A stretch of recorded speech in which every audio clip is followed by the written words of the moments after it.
ಕೃಷಿ ಸಾಲವನ್ನು ಮರುಪಾವತಿಸಲು ಒಂದು ದಿವಸ ವಿಳಂಬವಾದರೂ ಅದಕ್ಕೆ 13% ಬಡ್ಡಿ ಹಾಕ್ತಾರೆ ಎಂಬ ವಿಚಾರವನ್ನ ಸರ್ಕಾರದ ಗಮನಕ್ಕೆ ಕೊಡುವುದಿಲ್ಲ.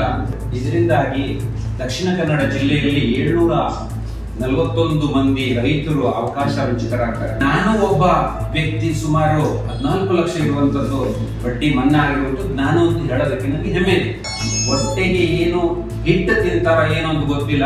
ಕಷ್ಟಪಡುವ ರೈತನಾಗಿ ನಾನು ಹೇಳ್ತಾ ಇದ್ದೀನಿ, ಸಾಲಕ್ಕೆ ಬಡ್ಡಿ ಬರುವುದಿಲ್ಲ ಅಂತ ಹೇಳಿ ಒಂದು ದಿವಸ ಲೇಟ್ ಆದ್ರೆ ನನ್ನ ಅಪ್ಪನ ಮನೆಯಿಂದ ನಾನು ಅದನ್ನು ಕಟ್ಟಕ್ಕಾಗುವುದಿಲ್ಲ. ಇಮಿಡಿಯೇಟ್ಲಿ ಏನು ನೀವು ಮಧ್ಯಮ ಮತ್ತು ದೀರ್ಘಾವಧಿಯ ಸಾಲದ ಬಡ್ಡಿಯ ಮನ್ನಾವನ್ನು ಮಾಡಿದ್ದೀರಾ, ಅದೇ ರೀತಿ ಕೃಷಿ ಸಾಲದ ಬಡ್ಡಿಯನ್ನು ಆ ವಿಚಾರವನ್ನು ನಮ್ಮ ಬೆಳಗಾವಿ ಅಧಿವೇಶನದಲ್ಲಿ ಅದನ್ನು ಪ್ರಸ್ತಾವ ಮಾಡಬೇಕು ಎಂಬುದಾಗಿ ನಾವು ಮನವಿಯಲ್ಲಿ ನಾವು ಇಟ್ಟಿದ್ದೇವೆ. ಕೆ.ಎನ್. ರಾಜಣ್ಣನವರು ಅಧಿಕಾರಿಗಳ ಜೊತೆ ಸಭೆ ನಡೆಸ್ತಾ ಇದ್ದಾರೆ.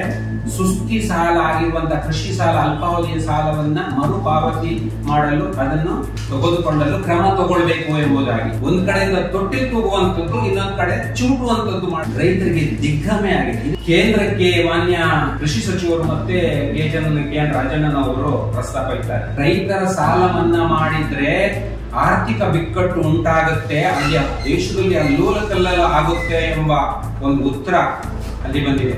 ವಸೂಲಿ ಮಾಡಬೇಕು ಅಂತ ಸುತ್ತಲೇ ಬಂದಿರುವಂತಹ ರಾಜ್ಯ ಸರ್ಕಾರದಿಂದ ಬಂದಿರುವಂತದ್ದು ರೈತರ ಗಮನಕ್ಕೆ ಯಾರಿಗೂ ಹೋಗಿಲ್ಲ. ಖಾಲಿ ರೈಲ್ವೆ ಮತ್ತು ಮಾರ್ಗಗಳ ಪರವಾಗಿ ಮಾತಾಡಿದ್ರೆ ಸಾಲದು, ರೈತರು ನಮಗೆ ಬೇಕು, ರೈತರು ಬೆನ್ನೆಲುಬು ಅಂತ ಹೇಳುವಂತದ್ದು ಒಂದು ವಿಚಾರ. ಎಲ್ಲ ಪತ್ರಿಕಾ ಮಿತ್ರರಿಗೂ ಎಲ್ಲ ಮಾಧ್ಯಮ ಮಿತ್ರರನ್ನು ವಂದಿಸುತ್ತಾ ನಿಮಗೆ ಶುಭವಾಗಲಿ ಅಂತ ಹೇಳ್ತಾ, ಇವತ್ತಿನ ಪತ್ರಿಕಾಗೋಷ್ಠಿಯ ಉದ್ದೇಶದಲ್ಲಿ ರೈತರ ಸಾಲದ ಮನ್ನಾ, ಬಡ್ಡಿ ಮನ್ನಾ ಹಾಗೂ ಸರ್ಕಾರ ಅದರ ಹಿಂದೆ ತಗೊಂಡಿರುವಂತಹ ವಿಚಾರಗಳು, ನಿರ್ಧಾರಗಳು, ಇನ್ನು ಕೆಲವು ಸಾರ್ವಜನಿಕರ ಸಮಸ್ಯೆ, ಒಂದು ಕೆಲವು ವಿಚಾರ ಅಂಕಿ ಅಂಶ ಸಮೇತ ನಿಮ್ಮ ಮುಂದೆ ಇಡಕ್ಕೆ ಇಷ್ಟಪಡುವಂಥದ್ದು. ನಾನು ಮೊದಲನೇದಾಗಿ 23-24ನೇ ಸಾಲಿನ ನಮ್ಮ ಕರ್ನಾಟಕ ಸರ್ಕಾರದ ಮಾನ್ಯ ಮುಖ್ಯಮಂತ್ರಿಗಳು ಡಿಸೆಂಬರ್ 15ರಲ್ಲಿ 2023ರಲ್ಲಿ ಏನು ರೈತರ ಸಾಲ ಬಡ್ಡಿ ಮನ್ನಾ ಮಾಡಬೇಕು ಅಂತ ಹೇಳ್ಬಿಟ್ಟು ಘೋಷಣೆ ಮಾಡ್ತಾರೆ. ಅದರಲ್ಲಿ ದೀರ್ಘಾವಧಿ ಮತ್ತು ಮಧ್ಯಮ ಅವಧಿಯ ಸಾಲದ ಅಸಲು ಕಟ್ಟಿದ್ರೆ ಬಡ್ಡಿ ಮನ್ನಾ ಮಾಡ್ತೀವಿ ಎಂಬುದಾಗಿ ಘೋಷಣೆ ಮಾಡಿರುವಂಥದ್ದು. ಆ ನಿಟ್ಟಿನಲ್ಲಿ ಅಂಕಿಅಂಶಗಳ ಸಮೇತ ಮಾಹಿತಿಯನ್ನು ಸರ್ಕಾರ ಅಧಿಕಾರಿಗಳ ಹತ್ರ ಕೇಳ್ತಾರೆ, ಇಲಾಖೆ ಹತ್ರ ಕೇಳ್ತಾರೆ. ಅಧಿಕಾರಿಗಳು ಮಾಹಿತಿ ಸಮೇತ ಕೊಡ್ತಾರೆ. ಆದ್ರೆ ಏನು ಕೃಷಿ ಸಾಲ ಮಾಡಿದ್ದಾರೆ ಅದರ ಮಾಹಿತಿಯನ್ನು ಕೊಡುವುದಿಲ್ಲ. ಏನಂತ ಹೇಳಿದ್ರೆ ಕೃಷಿ ಸಾಲಕ್ಕೆ ಬಡ್ಡಿ ಬರುವುದಿಲ್ಲ ಎಂಬುದಾಗಿ ಒಂದು ಕಡೆಯಲ್ಲಿ ಸರಿಯಾಗಿ ಇದೆ, ಕೃಷಿ ಸಾಲಕ್ಕೆ ಬಡ್ಡಿ ಬರುವುದಿಲ್ಲ.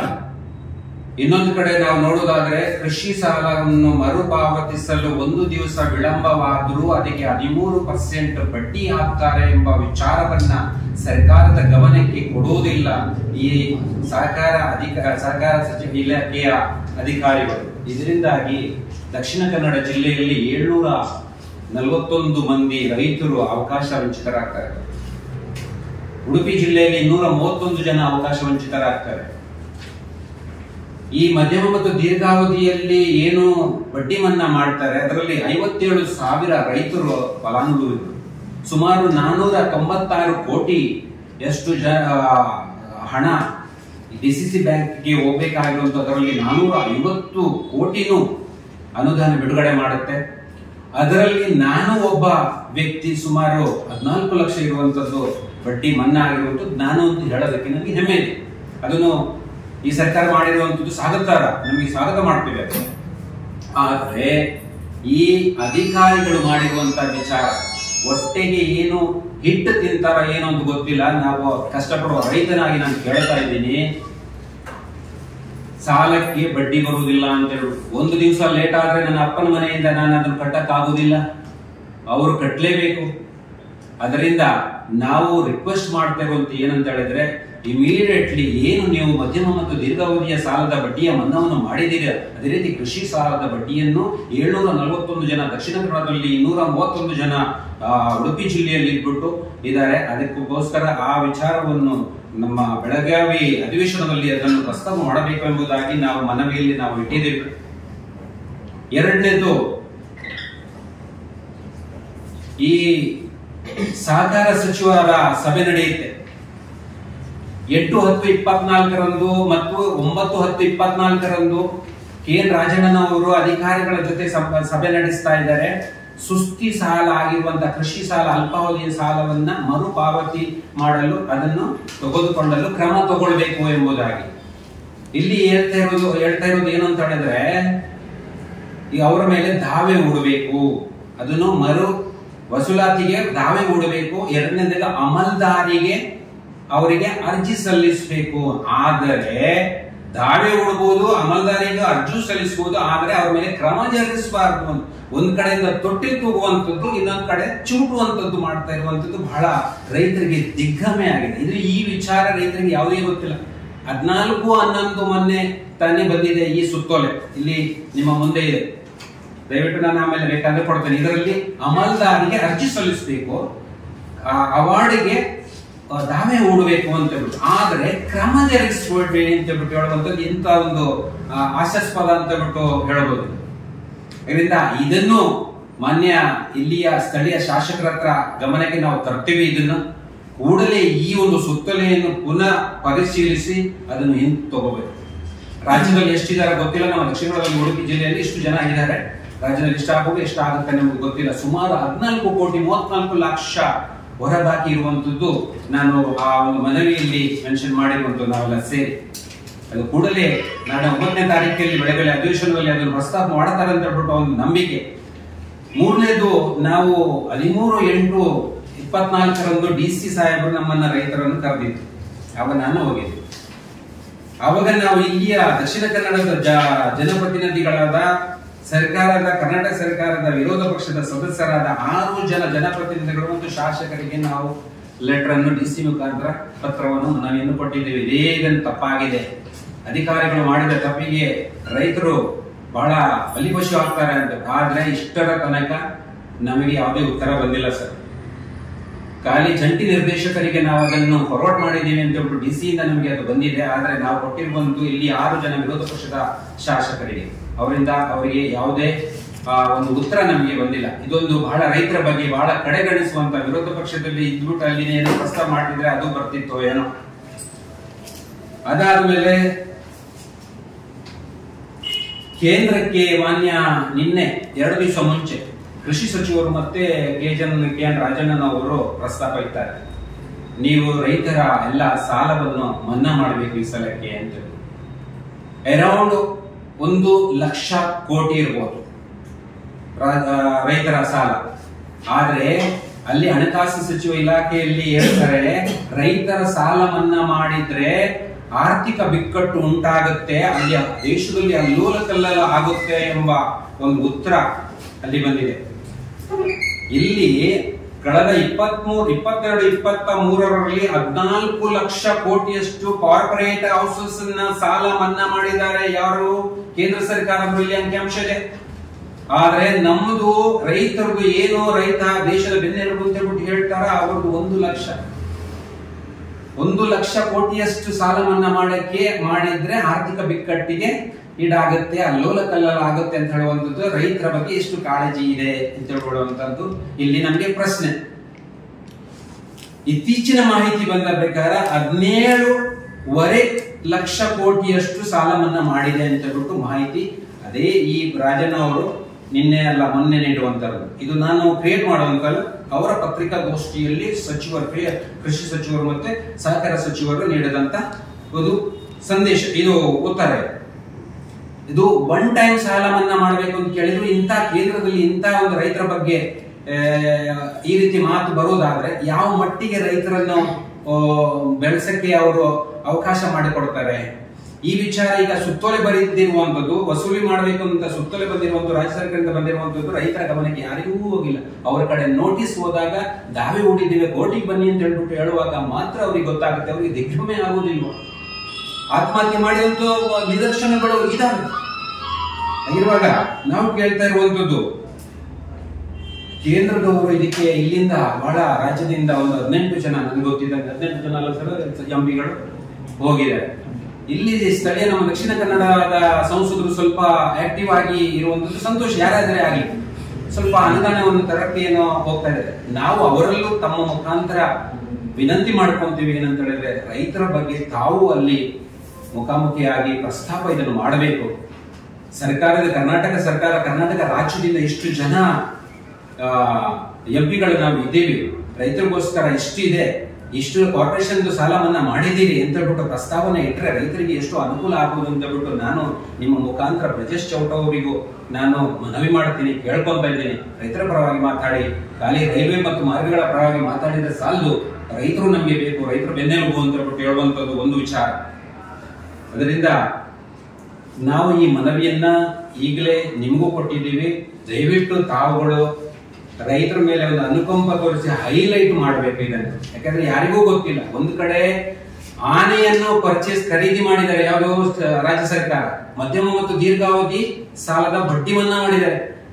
ಬೆಳೆ ಸಾಲದ ಬಡ್ಡಿ ಮನ್ನಾ ಮಾಡಕ್ಕೆ ಅವ್ರಿಗೆ ಆನೆಯನ್ನು ಕಟ್ಟಿ ಹಾಕಕ್ಕೆ ಅವ್ರ ಹತ್ರ ಹಗ್ಗ ತಗೊಳಕ್ಕೆ ಅವ್ರ ಹತ್ರ ಇಲ್ಲ ಅಂತ ಹೇಳ್ಬಿಟ್ಟು ಎಷ್ಟು ಅಸಹ್ಯಕರ ಆಗಿರುವಾಗ ಇದೊಂದು ಹೈಲೈಟ್ ಆಗಿ ತಾವುಗಳನ್ನು ಅದನ್ನು ಕೊಡಬೇಕು, ರೈತರಿಗೆ ಅನುಕೂಲ ಆಗಬೇಕು. ಕೊನೆಯದಾಗಿ ಇತ್ತೀಚಿನ ವರದಿ ಬಂದದ್ದು ಸಾರ್ವಜನಿಕರ ವಿಚಾರವನ್ನು, ರೇಷನ್ ಕಾರ್ಡ್, BPL ಕಾರ್ಡ್ ರದ್ದು ಮಾಡುವಂಥದ್ದು. ಮುನಿಯಪ್ಪ ಸಾಹೇಬರು ಹೇಳ್ತಿರುವಂತದ್ದು ಮಾನದಂಡಗಳಲ್ಲಿ ಇಟ್ಟಿದ್ದಾರೆ. ನಗರ ಪ್ರದೇಶದಲ್ಲಿ 1000 ಚದರದ ಒಂದು ಮನೆ ಇದ್ರೆ ಅವೊಂದು ರೇಷನ್ ಕಾರ್ಡ್ ಕ್ಯಾನ್ಸಲ್. ಒಂದು ಬಿಳಿ ಬೋರ್ಡಿನ 4 ಚಕ್ರದ ವಾಹನ ಇದ್ರೆ ಒಂದು ಕ್ಯಾನ್ಸಲ್. 3.5 ಹೆಕ್ಟೇರ್ ಅದಕ್ಕೆ ಒಪ್ಪಿದೆ. ಒಂದು ಬಿಳಿ ಬೋರ್ಡಿನ 4 ಚಕ್ರದ ವಾಹನ 60, 70, 80 ಸಾವಿರಕ್ಕೆ 1 ಲಕ್ಷದ ಒಳಗಡೆ ಮಾಡಕ್ಕೆ ಒಂದು ಕೂಲಿ ಕಾರ್ಮಿಕನ ಸಾಲ ಮಾಡ್ಕೊಂಡದನ್ನು ತಗೊಂತಾನೆ. ಒಂದು ಆನೆ ಇದಕ್ಕೆ ಮನೆ ಕಟ್ಟಕ್ಕೆ ಸಾಲ ಮಾಡಿಕೊಂಡು ಸುಲ ಮಾಡಿಕೊಂಡು 15 ಲಕ್ಷ ಮಾಡ್ಕೊಂಡು ಮನೆ ಕಟ್ತಾರೆ. ಅದಷ್ಟು ತಕ್ಷಣ ಅವನು ಶ್ರೀಮಂತನಾದ್ನ ಅಂತ ನಮ್ಮ ಪ್ರಶ್ನೆ. ನಾವು ಈಗಾಗಲೇ ಆಲ್ರೆಡಿ ಮುನಿಯಪ್ಪ ಅವರಿಗೆ 1 ವರ್ಷದ ಮುಂಚೆ ನಾವು ಮನವಿಯನ್ನು ಕೊಟ್ಟಿದ್ದೀವಿ. ಅದಾದ್ಮೇಲೆ ಅದನ್ನು ಅಲ್ಲಿಗೆ ಪೆಂಡಿಂಗ್ ಇಟ್ಟಿದೆ. ಇನ್ನೊಂದು ಆಧಾರ್ ಕಾರ್ಡಿಗೆ, ರೇಷನ್ ಕಾರ್ಡಿಗೆ ಆಧಾರ್ ಲಿಂಕ್ ಮಾಡ್ಬೇಕಂತ ಹೇಳಿದ್ರೆ ಇಷ್ಟು ಅಂತ ಹೇಳ್ಬಿಟ್ಟು ಸಮಯ ನಿಗದಿ ಆಗಿತ್ತು. ಆ ನಿಗದಿಯಾಗಿ ಆ ಟೈಮಿನ ಭಾರ ಆದ್ರೆ 1,000 ಫೈನ್ ಕಟ್ಟಬಿಟ್ಟು ಲಿಂಕ್ ಮಾಡಕ್ಕೆ ಒಂದು ಅವಕಾಶವನ್ನು ನೀವು ಕೇಳಿದ್ರಿ ಅಂತ ಕಾಣಿಸುತ್ತೆ. ಅದು ಟ್ಯಾಕ್ಸ್ ಪೇಯರ್ ಅಂತ ಬಿಟ್ಟು ಕನ್ಸಿಡರ್ ಮಾಡಿಬಿಟ್ಟು ಅಂತವ್ರದ್ದು ರೇಷನ್ ಕಾರ್ಡ್ ಕ್ಯಾನ್ಸಲ್ ಆಗ್ಬೇಕು ಅಂತ ಬಿಟ್ಟು ಒಂದು ವಿಚಾರ ಪೇಪರ್ ಅಲ್ಲಿ ನಾನು ನೋಡಿದೆ. ಯಾವುದು ರೇಷನ್ ಕಾರ್ಡ್ಗೆ ಆಧಾರ್ ಲಿಂಕ್ ಮಾಡಕ್ಕೆ 1,000 ಲೇಟ್ ಆಗಿದ್ದಕ್ಕೆ 1,000 ಫೈನ್ ಕಟ್ಟಿದ್ದಕ್ಕೆ ಆ ಫೈನು ಟ್ಯಾಕ್ಸ್ ರೂಪದಲ್ಲಿ ಹೋಗಿ ಟ್ಯಾಕ್ಸ್ ಕಟ್ತಾ ಇದ್ದಾನೆ ಆ ಬಡ ವ್ಯಕ್ತಿ ಅಂತ ಹೇಳ್ಬಿಟ್ಟು ಹೇಳುವಂತದ್ದು ವಿಚಾರ ಬಂದ್ಬಿಟ್ಟು ಅದು ಅಲ್ಲಿಗೆ ನಿಂತೋಗಿದೆ. ಅದರಿಂದ ಎಲ್ಲ ವಿಚಾರಗಳನ್ನು ಬಿಟ್ಬಿಟ್ಟು ಏನು ಸೋರಿಕೆ ಆಗ್ತಾ ಇದೆ, ಏನು ಸರ್ಕಾರದ ವ್ಯಕ್ತಿಗಳು ಇದ್ದಾರೆ ಅಲ್ಲಿ ಸೋರಿಕೆ ಆಗುವುದನ್ನು ನಿಲ್ಲಿಸಿದ್ರೆ ಇನ್ನಷ್ಟು BPL ಕಾರ್ಡ್ಗಳನ್ನು ನಾವು ಕೊಡಬಹುದು ಅಂತ ಹೇಳ್ಬಿಟ್ಟು ನಮ್ಮ ಅನಿಸಿಕೆ, ನಮ್ಮ ಒಂದು ಸಲಹೆ. ಅದರಿಂದ ದಯವಿಟ್ಟು ತಾವುಗಳು ರೈತರ ಪರವಾಗಿ ನಿಲ್ಲಬೇಕು. ರೈತರಿಗೆ ಆಗಿರುವಂತಹ ಮೋಸವನ್ನು ಈ ದೊಡ್ಡ ಅಧಿಕಾರಿಗಳು ಏನು ಮಾಡಿದ್ದಾರೆ, ಆ ಉತ್ತರ ಕೊಟ್ಟಿದ್ದಾರೆ, ಅದನ್ನು ವಿಮರ್ಶೆ ಮಾಡಿ ಪರಿಶೀಲಿಸಿ ಕೃಷಿ ಸಾಲದ ಬಡ್ಡಿ ಮನ್ನಾವನ್ನು ಸಂಪೂರ್ಣ ಮಾಡ್ಬೇಕು. ನಾವು ಹೇಳ್ತಾ ಇರೋದು ಖಾಲಿ ಬಡ್ಡಿ ಮಾತ್ರ ಅಲ್ಲ, ಎಲ್ಲ ಸಾಲ ಮನ್ನಾ ಮಾಡಲೇಬೇಕು ಅಂತ ಹೇಳಿ. ಆದ್ರೂ ಇದೊಂದು ಅವಕಾಶ ಕೊಟ್ಟಿದ್ದಾರೆ. 57,000 ರೈತರು ಫಲಾನುಭವಿಗಳು ಅಂತ ಹೇಳಿದ್ರೆ ಅವ್ರಿಗೊಂದು ಅವಕಾಶ ಸಿಕ್ಕಿದೆ. ಇನ್ನಷ್ಟು ಬಾಕಿಗಳು ಇದ್ದಾವೆ, ಆದ್ರೂ ಒಂದು ಅವಕಾಶ ಸಿಕ್ಕುತ್ತೆ. ಇಲ್ಲಿ ಸೊಸೈಟಿಗಳಿಗೂ ಒಂದು ಅವಕಾಶ ಅದನ್ನು ರಿಕವರ್ ಮಾಡಕ್ಕೆ. ರೈತರು ಮತ್ತೆ ಸೊಸೈಟಿಯ ಕಾರ್ಯದರ್ಶಿಗಳು ಅಧಿಕಾರಿಗಳ ಮಧ್ಯೆ ಏನೋ ಜಗಳ ತಂದಿಡುವಂತ ವಿಚಾರ. ನಿನ್ನೆ ನಮ್ಮ ರಾಜಣ್ಣನವರು ಮಾಡಿದಂತ ಒಂದು ಸಭೆ, ಏನು ನೀವು ಮಾಡ್ತೀರಾ, ನಮ್ಮ ಅಮಲ್ದಾರಿ ಮಾಡ್ತೀರಾ, ನಮ್ಮ ದಾವೆ ಬಿಡ್ತೀರಾ ಅಂತ ಹೇಳ್ಬಿಟ್ಟು ನಾನು ಹೋಗಿ ರೈತನಾಗಿ ಕಾರ್ಯದರ್ಶಿಯವರ ಹತ್ರ ಇಲ್ಲ ನಮ್ಮ ಸ್ಟಾಫ್ ಹತ್ರ ಮಾತಾಡೋದಾಯ್ತು. ನನಗೆ ಮೇಲೆ ಒಬ್ಬ ಗೊತ್ತಿಲ್ಲ. ಆ ರೀತಿ ಅಲ್ಲಿ ಘರ್ಷಣೆಗಳ ಉಂಟಾಗುವಂತ ಒಂದು ರೀತಿ ಈ ಒಂದು ಸಭೆ ನಡೆದಿರುವಂತ ಮಾನ್ಯ ಸಹಕಾರ ಸಚಿವರ ಅಧ್ಯಕ್ಷತೆಯಲ್ಲಿ ಅಂತ ಹೇಳಕ್ಕೆ ನಾನು ಮುಂದೆ ಹೇಳುವಂಥದ್ದು. ಅದರಿಂದ ಎಲ್ಲ ವಿಚಾರಗಳು ದಯವಿಟ್ಟು ತಾವು ಹೈಲೈಟ್ ಮಾಡಿ ರೈತರಿಗೆ ಅನುಕೂಲ ಆಗುವಂತೆ ಆಗಲಿ ಅಂತ ಬಿಟ್ಟು ಹೇಳ್ತಾ, ತಮ್ಮಲ್ಲಿ ಏನಾದರೂ ಪ್ರಶ್ನೆಗಳು ಇದ್ರೆ ಕೇಳಬಹುದು. ಪ್ರಶ್ನೆಗೆ ನಮಗೆ ಉತ್ತರ ಇದಕ್ಕೂ ಈಗ ಕೊಟ್ಟಿದೆ, ಇದಕ್ಕೆ ಲಿಂಕ್ ಮಾಡಬೇಡಿ. ಯಾವುದೇ ರೈತ ಅವನಿಗೆ ಅನ್ಯಾಯ ಆಗಬಾರದು ಅಂತ ನಮ್ಮ ಅಭಿಪ್ರಾಯ ಅಷ್ಟೇ. ಒಂದೇ ಉತ್ತರ ಕೊಡುವಂತ, ಯಾವುದೇ ರೈತ ಆಗಲಿ ಅವನಿಗೆ ಅನ್ಯಾಯ ಆಗಬಾರದು. ಅದು ಕಲಂಕುಷವಾಗಿ ಪರಿಶೀಲನೆ ಆಗಬೇಕು. ರೈತ ಅಂತ ಹೇಳಿದ್ಮೇಲೆ ಅವನಿಗೆ ಅನ್ಯಾಯ ಆಗಕ್ಕೆ ಆಗ್ಲೇಬಾರ್ದು ಅಂತ ಬಿಟ್ಟು ರೈತರದ್ದೇ ಅವರದ್ದೇ ಇದಾದ್ರೆ ಅವರು ರೈತರದ್ದಲ್ಲಿ ಯಾರ್ಯಾರ್ದು ಅವರವರದ್ದೇ ಅವರ ಇದು ಬಂದ್ರೆ ಅವರಿಗೆ ಸೇರಿ ಇನ್ನಿತರ ಯಾರಿಗೆ ಹೋಗ್ಬಾರ್ದು, ಯಾವುದೇ ಇದಕ್ಕೂ ಹೋಗ್ಬಾರ್ದು. ಸಾಲ ಪಡೆದ್ರೆ ಅವರು ಒಂದಲ್ಲ ಒಂದು ರೀತಿಯಲ್ಲಿ ಕ್ರಾಪ್ ಇರುತ್ತೆ, ರಬ್ಬರ್ ಇರುತ್ತೆ, ಅಡಿಕೆನೂ ಇರುತ್ತೆ, ಇಲ್ಲ ಗದ್ದೆ ಮಾಡಿರೋ ಅದಕ್ಕೆ ಇರುತ್ತೆ ಸರ್. ಇಷ್ಟರಲ್ಲಿ ಯಾವ್ದಾದ್ರು ಅವರ ಕ್ರಾಪ್ ಮೇಲೆ ಅವರಿಗೆ ಸಾಲವನ್ನು ಕೊಟ್ಟಿರುವ ಅದು 241 ಕ್ರಾಪ್ ಸರ್. ಈಗ ಇದರಲ್ಲಿ ಇದೆ ಅಲ್ಲ, ನೀವೊಂದು ಇದರಲ್ಲಿ ಕೊಟ್ಟಿದ್ದೀರಿ ಸರ್. ಒಂದು ದಿವಸ ಲೇಟ್ ವಿಳಂಬವಾದರೂ 13% ಕಡಿಮೆ ಆಗ್ತದೆ. ಈಗ ಲೇಟ್ ಮಾಡುದು, ನಾನೊಬ್ಬ ಕೃಷಿಕ, ಈಗ ಲೇಟ್ ಮಾಡುದು ಕೃಷಿಕರ ತಪ್ಪಲ್ಲ? ತಪ್ಪು ಆಗಿರುತ್ತೆ ಸರ್. ಯಾಕಂದ್ರೆ ಬಡ್ಡಿ, ನಿಮ್ಮ ಪ್ರಶ್ನೆ ಕೇಳಿ, ಬಡ್ಡಿ ಇಲ್ಲದೆ ಅದನ್ನು ಸಾಲವನ್ನು ಈಗ ಬದಲಾವಣೆ ಮಾಡಿ ಯಾವುದೋ ಒಂದು ಕಾರಣಗಳಿರ್ತವೆ. ಈಗ ನಿಮ್ಮನ್ನಾಗ್ಲಿ ನನ್ನನ್ನಾಗ್ಲಿ ನಾನು ಸೋತ್ ಹೋಗಿದ್ದೀನಿ, ನನ್ಗೊಂದು ಅವಕಾಶ ಕೊಡು. ಈಗ ಅಜಿತ್ ಸೋತ್ ಎಲ್ಲಿ ಹೋಗ್ತಾರೆ ಅಂತ ಗೊತ್ತಾಗ. ಈ ಕೃಷಿ ಬೆಳೆ ಸಾಲ ಎಲ್ಲ ಸಣ್ಣ ರೈತರಿಗೆ ಸಿಗುವುದಿಲ್ಲ, ಸಿಕ್ಕಿದ್ರೆ ಸಣ್ಣ ಮಕ್ಕಳು ಸಿಗ್ತದೆ. ಹೌದು, ದೊಡ್ಡ ವರ್ಗದವರೇ ಜಾಸ್ತಿ ಇದನ್ನು ಪಡ್ಕೊಂಡು. ಎಷ್ಟು 1 ಎಕರೆ ಮೇಲೆ ಇದ್ರೆ 1 ಎಕರೆಗೆ ಎಷ್ಟು ಸಿಗ್ತದೆ ಸರ್? ಅವರ ಬೆಳೆ ಮೇಲೆ 75,000 ಸಿಗ್ತದೆ. 1 ಲಕ್ಷನೇ ತಗೊಳ್ಳಿ ಸರ್. ನನಗೆ ಜಾಗ ಇಲ್ಲ, ನನಗೆ 2.5 ಲಕ್ಷ. ದೊಡ್ಡ ದೊಡ್ಡ ಇದರ ಕೃಷಿಕರು ಇರುವಂತ ಸರ್. ಈಗ ಅಂಥವ್ರಿಗೂ ಹೀಗೆ ಮಾಡಿದ್ರೆ, ಇದು ವಿಳಂಬ ಮಾಡಿದ್ರೆ ರೈತರ ಆಲ್ಮೋಸ್ಟ್ ನಮ್ಗೆ ತಿಳಿದಂಗೆ ಇರಕ್ಕಿಲ್ಲ. ಈಗ ನಮ್ಮ ಗ್ರಾಮ ಸಭೆಯ ಕುಟುಂಬಾಡಿ ಇದರಲ್ಲಿ ಒಂದು 28 ಜನ ಇದ್ದಾರೆ. ಅದರಲ್ಲಿ 3 ಜನ ಒಂದು 10 ಎಕರೆ ಜಾಗದವರು ಇದ್ದಾರೆ. ಅದು ದೇ ಆರ್ ಡನ್ ಪರ್ಪಸ್ಲಿ. ನೋಡಿ ಅಲ್ಲಿ ಕಟ್ಟದವರ 10 ಎಕರೆವರೆಗೂ 1 ಎಕರೆ ಅವನಿಗೆ ಸರಿಯಾಗಿ ಕಟ್ತಾನೆ. ನೋಡಿ ಈಗ ಹೇಳಿದ್ದವರು ಮಾಡ್ತಾರೆ. 741 ಮಂದಿ ಮಾತ್ರ ಬಾಕಿ. ಈಗ 700 ನನಗೆ ಅಲ್ಲ, ನೀವು 741 ಮಂದಿ ಹೇಳಿದಿರಲ್ಲ, ಅದರಲ್ಲಿ 10 ಎಕರೆ 15 ಎಕರೆ ಅವನೇ ಇರ್ಬೋದು ಸರ್. ನಾನು ಸಣ್ಣ ಒಂದು ಮಾಹಿತಿ ನಿಮಗೆ ಕೊಡ್ತೇನೆ. ನಮ್ಮ ವ್ಯಾಪ್ತಿಗೆ, ನನ್ನ ವ್ಯಾಪ್ತಿಗೆ ಬರುವಂತ ನನ್ನ ಕೋಆಪರೇಟಿವ್ ಸೊಸೈಟಿಯ ನನಗೊಂದು ಮೆಂಬರ್ಶಿಪ್ ಇದೆ. ಅಲ್ಲಿ ಒಂದು 28 ಜನರಲ್ಲಿ 3 ಜನ 10 ಎಕರೆ ಜಾಗ, ಬಾಕಿ ಎಲ್ಲ 1.5 ಎಕರೆ, 1 ಎಕರೆ, 2 ಎಕರೆ. ಜಾಮೀನ್ದಾರರಿಗೂ ಲೋನ್ ಸಿಗೋದಿಲ್ಲ. ಈಗ ನಾನು ನಿಮಗೆ ಜಾಮೀನು ಆಗಿದೆ ಅಂತ 2 ಜಾಮೀನು ಬೇಕು ಕೃಷಿ ಸಾಲ. ಎನ್ಸೆಸ್ ಆಗಿ ಆಗ್ಬೇಕು, ಅದಾದ್ಮೇಲೆ ಲೋನ್ ಬೇಕು. ನನಗೂ ಲೋನ್ ಸಿಗೋದಿಲ್ಲ ಬಿಕಾಸ್ ಆಫ್ ಯು. ನೀವು ಮಾಡಿದ ಕಟ್ಟದೆ ಇರುವಂತ ಇದಕ್ಕೆ ನಾನು 2 ಜಾಮೀನ್ದಾರರಿಗೂ ನಮ್ಗೆ ಸಿಗೋದಿಲ್ಲ, ನಿಮಗಿಲ್ಲ. ಅವ್ರದ್ದು ರಿಕವರಿ ಮಾಡಿಸ್ಬಿಟ್ಟು ಆಮೇಲೆ ನೀವು ಬನ್ನಿ ಅಂತ ಬಿಟ್ಟು ಆಗುತ್ತೆ. ನೀವು ಕೇಳಿದ್ರಲ್ಲಿ ಬಹಳ ಅರ್ಥ ಇದೆ. ಯಾವುದು ಅವ್ರು ಮಾಡಿದ್ದು ತಪ್ಪಲ್ವಾ ಅಂತ. ಹೌದು, ಎಲ್ಲರೂ ಮಾಡೋದಿಲ್ಲ. ಎಷ್ಟೋ ಲಕ್ಷ ರೈತರು ಇದ್ದಾರೆ. ಆದ್ರೆ ದಕ್ಷಿಣ ಕನ್ನಡದಲ್ಲಿ ಇರುವುದು 741. ಬಿಕಾಸ್ ಅವರು ಏನಾದ್ರೂ ಒಂದಲ್ಲ ಒಂದು ರೀತಿ ಸಮಸ್ಯೆ. ಪರ್ಸನಲಿ ನಾನು ಇಲ್ಲ ನೀವು ಯಾರೋ ಈ ಪ್ರಾಬ್ಲಮ್ ಅನ್ನು ಇದು ಕಟ್ಟದೆ ಇರೋದು. ಕಟ್ಟದಿರೋರು ಬೇರೆ ಕಡೆ ಡೆಪಾಸಿಟ್ ಇಟ್ಟು ಕಟ್ಟದವರು ಇದ್ದಾರೆ ಸರ್. ಅವರು ಎಲ್ಲರನ್ನು ನೀವು ವರದಕ್ಷಿಣೆ ಸರಿ ಮಾಡಲಿಕ್ಕೆ ಆಗುತ್ತಾ? ನಮ್ಮಲ್ಲಿ ಆಗುತ್ತಾ? ರಿಕ್ವೆಸ್ಟ್ ಮಾಡಿಕೊಂಡು ರೈತನ ಇವನಿಗೆ ರೋಗಿಗೆ ಮೆಡಿಸನ್ ಕೇಳಿಕೊಂಡು ದಾಹ ಆದವನಿಗೆ ನೀರು ಕುಡಿಯಕ್ಕೆ ಕೇಳ್ತಾನೆ. ಆ ನೀರು ಕೊಡುವಂಥದ್ದು ಅವ್ರ ಕೆಲಸ. ಆಗಿಲ್ಲ ಅಂದ್ರೆ ಈಗ ದಾವೆ ಆಲ್ರೆಡಿ 741 ಜನದಲ್ಲಿ ನನಗೂ ಹಾಕಿದೆ. ನಾನು ಅದರಲ್ಲಿ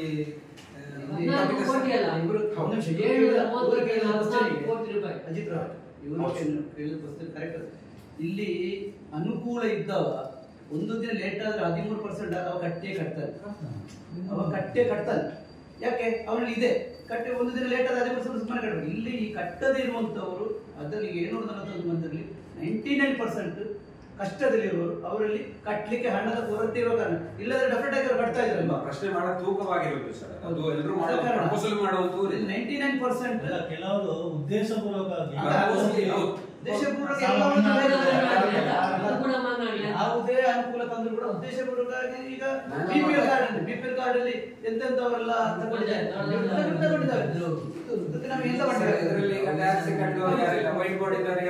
ನೀವು ಸರ್ಕಾರದ ಕೆಲವು ಸಲ ನಾವು ಮಾಡುವ ತಪ್ಪಿನಿಂದ ಸರ್ಕಾರದ ಯೋಜನೆಗಳು ಇದಾಗ್ತದೆ. ಯಾಕಂದ್ರೆ ಈಗ ಬಿಪಿಎಲ್ ಕಾರ್ಡ್ ಎಲ್ಲರೂ ಆರೋಗ್ಯ ಚಿಂತನೆ ಎಷ್ಟೋ ಮಂದಿ ದುರುಪಯೋಗ ಮಾಡಿದ್ದಾರೆ. ನೀವು ಬಿಪಿಎಲ್ ಕಾರ್ಡ್ ಇದು ಮಾಡಿ ಹೇಳಿದ್ರಲ್ಲ, ಬಿಪಿಎಲ್ ಕಾರ್ಡ್ ನಮ್ಮ ವ್ಯಾಪ್ತಿಯಲ್ಲಿ, ನನ್ನ ವ್ಯಾಪ್ತಿಯಲ್ಲಿ ನನ್ನಲ್ಲಿ ಮಾತ್ರ ಎಪಿಎಲ್ ಕಾರ್ಡ್ ಇರುವುದು.